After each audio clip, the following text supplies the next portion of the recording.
Dans cette présentation, nous allons aborder les principales étapes pour élaborer et mettre en œuvre le programme d'action de votre démarche qualité. Le point de départ de votre démarche qualité sera de définir vos objectifs, ce que vous souhaitez pour votre établissement, et donc, pour formaliser cela, le prérequis numéro 1 sera de définir la politique qualité de votre établissement ou service. En déterminant les orientations stratégiques, vous pourrez ainsi cadrer votre démarche qualité.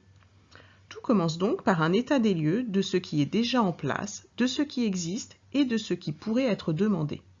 Vous pouvez notamment vous appuyer sur un certain nombre de documents propres à la structure, tels que le projet d'établissement, le projet de soins, les évaluations internes et externes, mais aussi le CEPOM, les différentes conventions avec les partenaires, les comptes rendus d'instances tels que le CVS, les commissions menues et animations.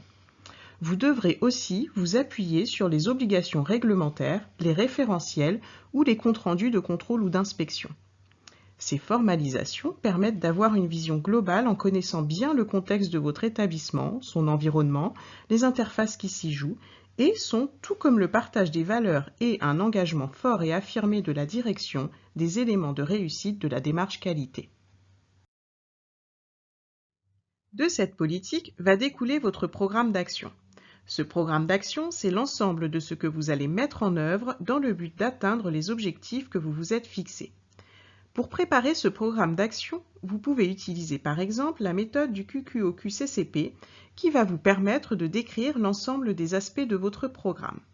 Dans le quoi, on retrouvera les objectifs stratégiques et opérationnels. Le qui permettra de définir les acteurs, ou les services ou secteurs concernés, quand en fixant un calendrier comprenant les échéances prévisionnelles et le suivi, comment la méthodologie, quelles actions je vais réaliser et de quelle façon, sans oublier la communication autour de ces actions, le combien en détaillant les moyens alloués, et n'oublions pas le pourquoi, puisque c'est ce qui va vous permettre de donner du sens, de convaincre les équipes et de se recentrer sur le cœur du métier, à savoir l'accompagnement de l'usager, et d'établir bien sûr des critères de réussite. Un des éléments de réussite, c'est la communication avec l'information régulière de l'ensemble des acteurs concernés autour du plan d'action. Assurez-vous ainsi de prioriser vos actions avec des délais réalistes afin de favoriser l'implication des collaborateurs dans la construction et la mise en œuvre du programme et de ne surtout jamais perdre leur motivation. Élaborez un document clair et opérationnel et assurez-vous de son appropriation par l'ensemble des professionnels. Encore une fois, pour cela, une bonne communication est primordiale. Arrive le moment de décliner les actions en faisant ce qui a été écrit, et pour cela, le coordinateur ou responsable qualité va jouer un rôle de chef d'orchestre en intervenant à différents niveaux, méthodologique, organisationnel et relationnel, pour s'assurer que tout se déroule comme prévu. Notamment, il doit s'imprégner de ce qui est fait en pratique sur le terrain et de comment cela est ressenti par l'ensemble des acteurs. Un de ses atouts principaux est de savoir impliquer ses équipes. D'ailleurs, un des éléments de réussite à ce stade de votre démarche qualité est de déployer une organisation identique à tous les niveaux de votre structure. Pensez aussi à associer dès que nécessaire partenaires, prestataires et usagers.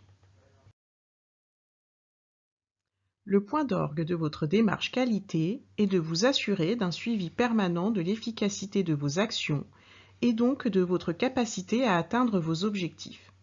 Ce suivi se fait au travers d'un tableau de bord.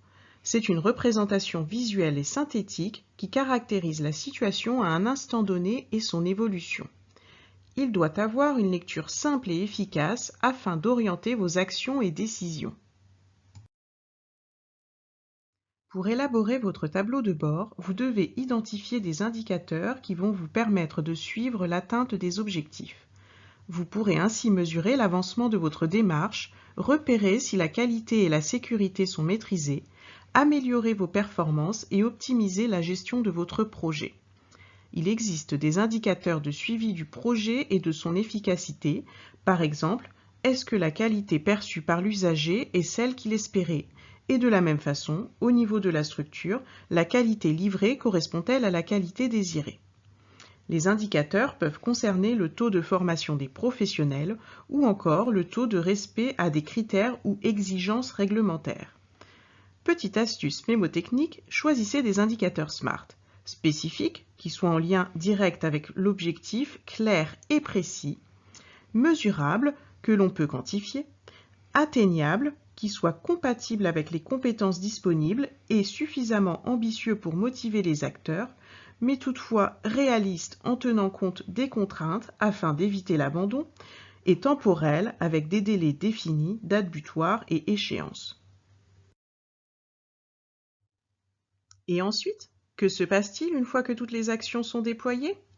Il faudra tirer les leçons de ce qui a été réalisé et soit faire le choix de consolider les actions, de capitaliser les bonnes expériences sur l'ensemble de la structure, ou, si les résultats ne sont pas ceux que l'on espérait, chercher des solutions, ajuster et redéployer un plan d'action.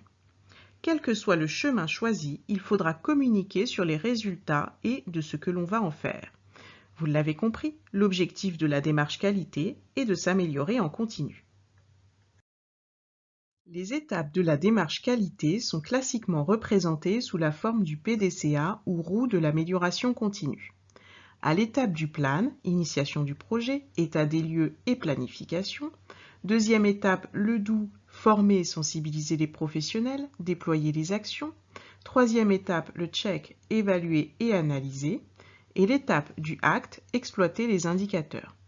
Et n'oubliez pas la communication à chaque étape de la démarche. Pour terminer, nous avons souhaité synthétiser en vous présentant notre interprétation du PDCA. En effet, il nous a inspiré le jeu des petits chevaux qui commence sous l'impulsion de la direction qui définit les règles du jeu ou politique qualité. Celles-ci définissent les actions, la communication et les joueurs, direction, professionnels, partenaires, usagers. C'est donc la direction qui lance la partie en communiquant la politique qualité, puis les participants se déplacent tout autour du plateau de jeu grâce au dé de la communication qui est, vous l'aurez compris, un élément déterminant de la tournure du jeu. Et lorsque vous avez terminé votre circuit? Eh bien, après une petite pause pour reprendre votre souffle, il est temps de se lancer dans une nouvelle partie. Petit à petit, vous grimperez ainsi la pente de l'amélioration continue de la qualité de vos services. Et n'oubliez pas qu'Alva est toujours à votre écoute pour vous aider et aller de l'avant.